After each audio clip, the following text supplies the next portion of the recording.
option B, and this is what I do, is I don't give a shit what gear I'm in.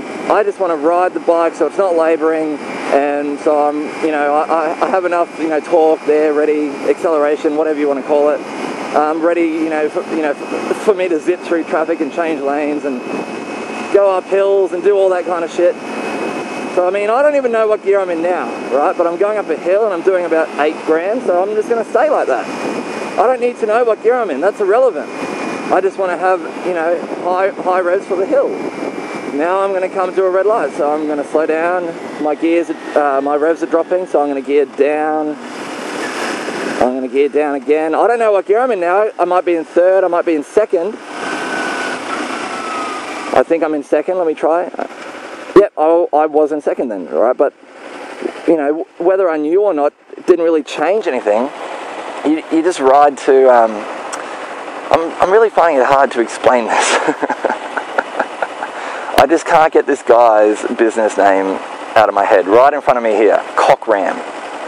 Old Cockram. What the hell is Cockram? Anyway, cockram.com, check it out, because I've got no idea. Anyway, so I counted the gears. Now I'm not going to count. I'm just going to go, okay, the revs are up, so I'm going to change. And people go, well, when do you change? Well, you'll know. You'll know when you need to change, right? You'll feel it. Ready? I want these cars to go ahead so I can show you, right? I'm on about 7 grand, right? 7, 8 grand, like, that's pretty cruisy. For the Ninja 250, of course, it changes per bike. Now, I'm not going to ride up at like 10 grand, right? Hear it? That's just revving really high. That's unnecessary. So I'm going to change gears, and then the revs will drop. Like there's no reason to ride along at redline. You know, not that I was at redline, but you know, high. There's no reason to ride along at such a high rev. But then you don't want to be too low. So let me just change up the gears to 6th gear, right? Okay, so I'm in 6th gear now. I'm only doing 4 grand.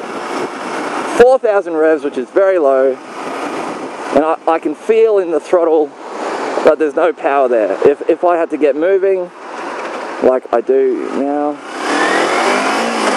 See, if I had to do that, you know, a little, you know, lane change with a bit of acceleration, I wouldn't be able to do that because the engine's labouring. I'm in too lower rev for the gear, for my speed. It's all about...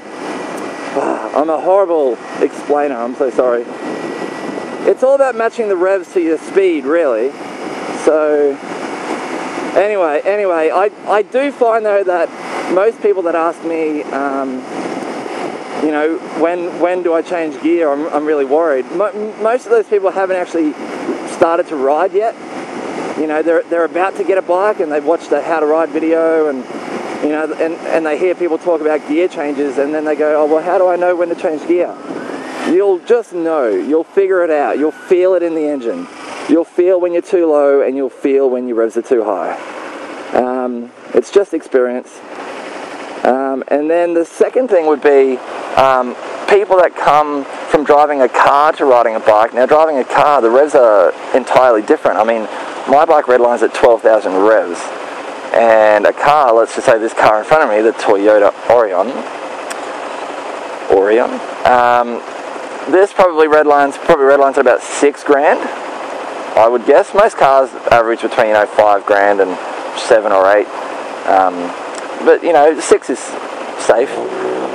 So let's just say that this guy in front of me drives his car every day, and he's usually cruising along at 2,000 to 3,000 RPM. And then 5 years later he goes, oh, I'm going to ride a bike. So he goes and buys a bike. And he's so used to cruising along at like 3,000 RPM that when he rides a bike and he's all of a sudden doing 7,000, 8,000, 9,000 revs, he's going, holy shit.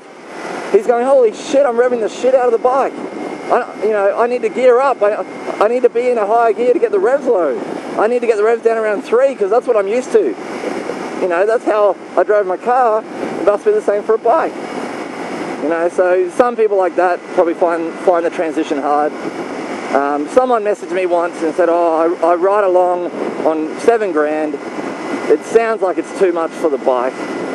It sounds like I'm revving it too high. And I mean, if it, you know, you're not. you're not. If your bike redlines at 8 and you're cruising along at 7, yeah, you're pretty high. But when your redline's 12 and you're at 7, that's pretty comfortable. But, you know, again, it depends if you're up a hill, down a hill, how fast you're going, how slow you're going. You know, but you can feel it in the throttle if you have that power there. I think I'm going to have to split this video into 2 parts.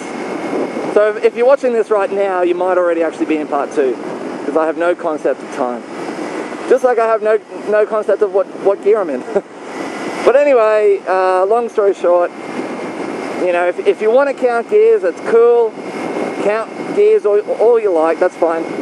Or just ride the bike. I just can't put that into a sentence. You can count gears, or you can ride to suit the engine and your speed, regardless of gear. I don't know. Anyway, you probably get the idea. I'm done. See you later. Love you guys. See yous.